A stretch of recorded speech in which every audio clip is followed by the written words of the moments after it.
Assalamualaikum warahmatullahi wabarakatuh. Bismillahirrahmanirrahim. InsyaAllah saya akan kongsikan satu tajuk, iaitu Malaysia benar-benar negara bertuah di akhir zaman.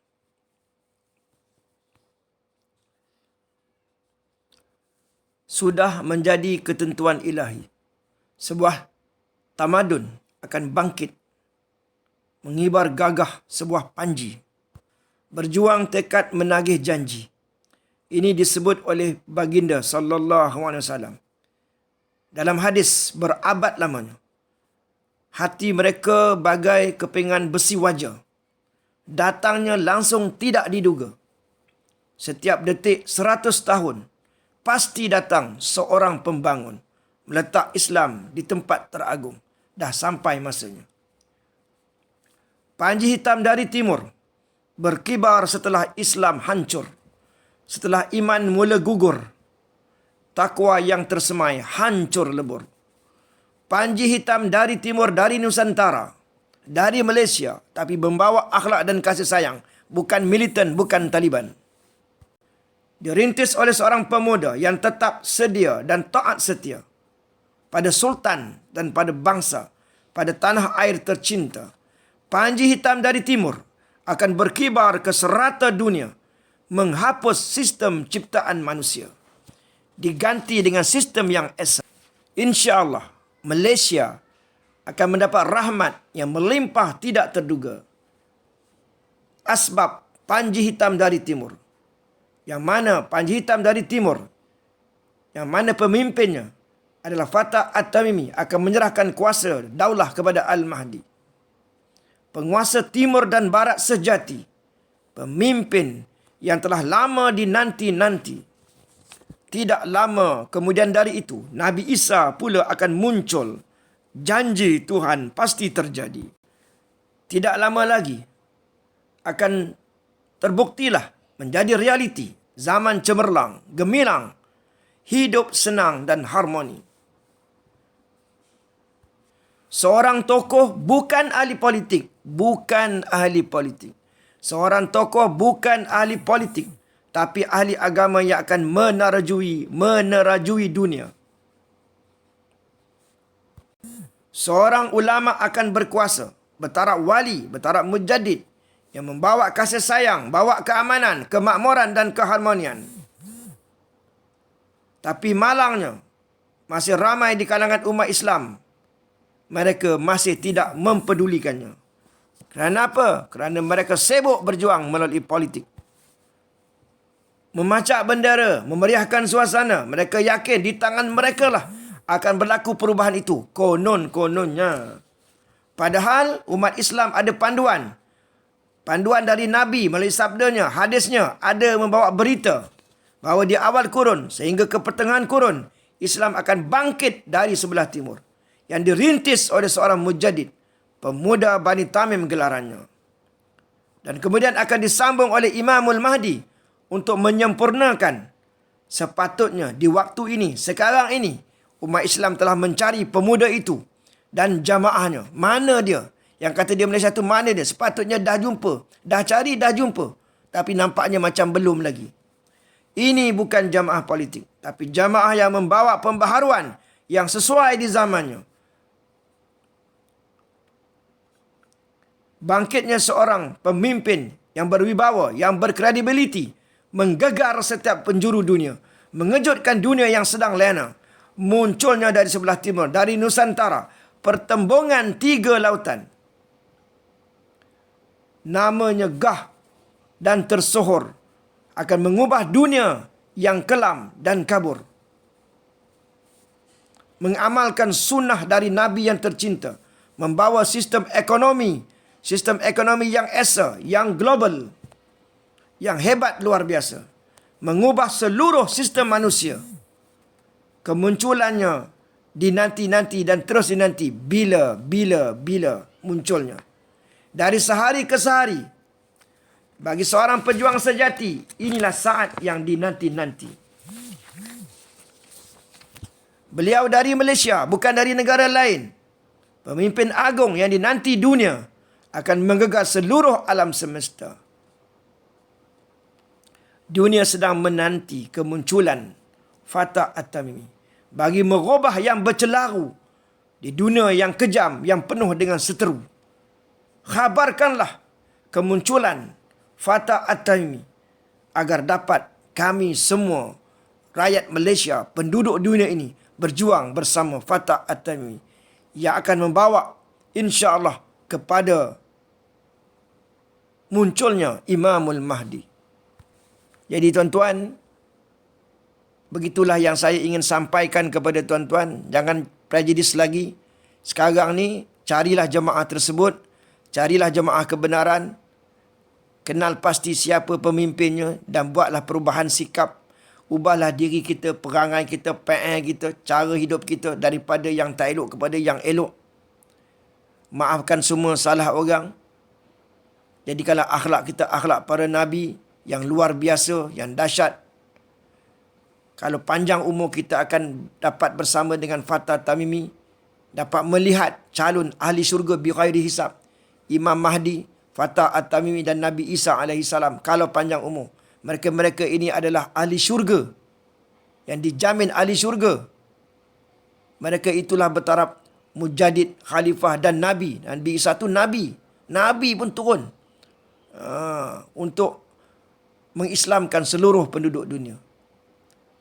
Jadi, adalah kita insafi, kita masih hidup lagi, masih menghirup udara, masih diberi oksigen, kita masih lagi boleh baiki diri, masih diberi kesempatan untuk bertaubat. Inilah peluang kita.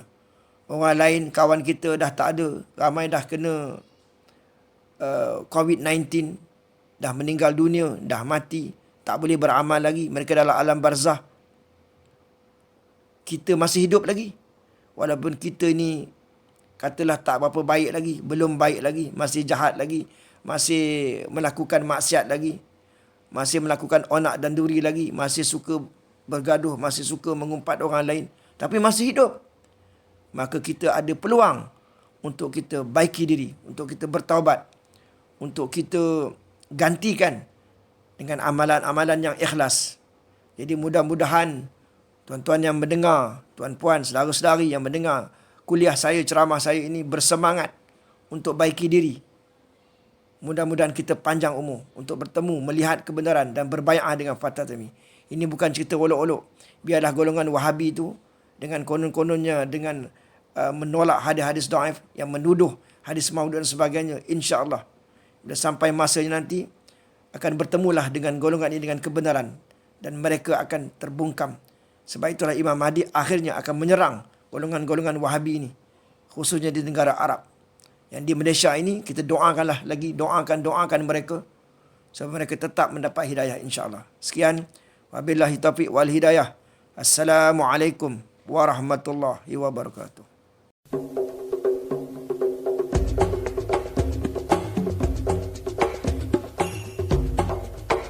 Dunia sedang berhadapan dengan alaf baru tahun 2000 yang ditunggu-tunggu. Setiap bangsa menunggu alaf itu, terutama Islam, Kristen, Yahudi, Buddha dan Hindu. Zaman itu dikatakan zaman cemerlang, gemilang, hidup senang dan harmoni. Setiap bangsa atau agama menganggap masa itu bangsanya lah yang memimpin dunia. Seorang tokoh di kalangan mereka punya kuasa membela mereka. Ada juga orang yang berkata alaf itu pemimpin yang baik akan berkuasa. Mereka tidak menetapkan orangnya baik sesiapa, atau dari mereka.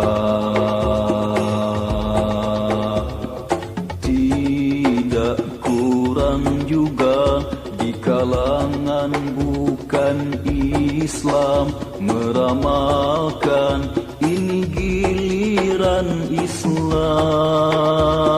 Seorang tokoh bukan ahli politik tapi ahli agama meneraju dunia.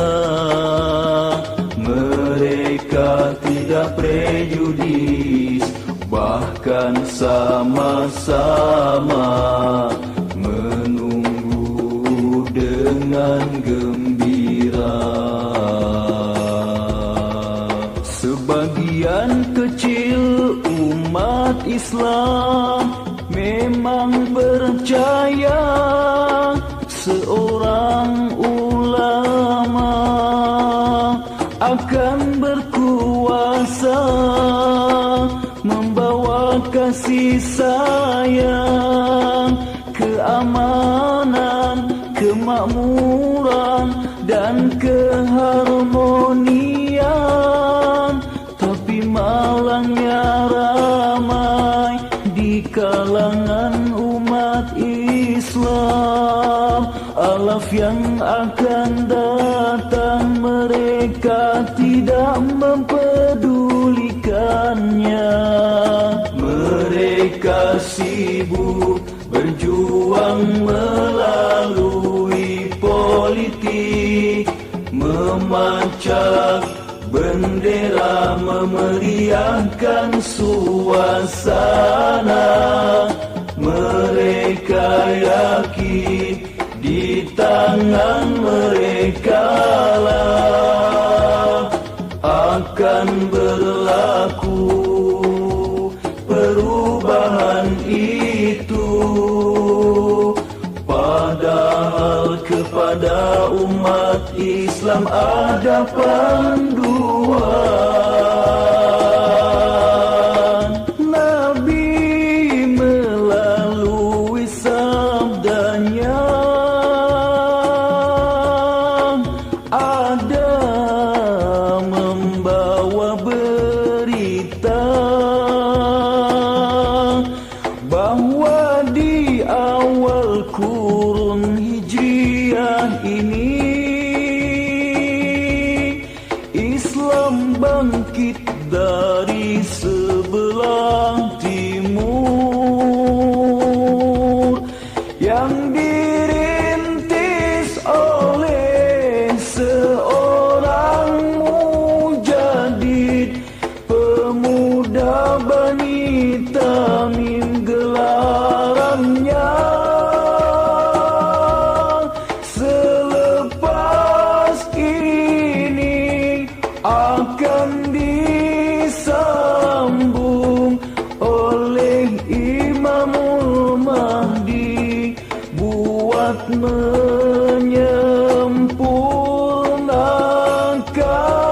menyempurnakan.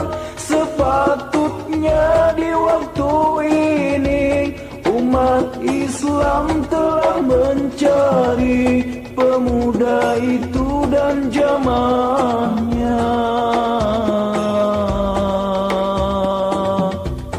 Ini bukan jamaah politik,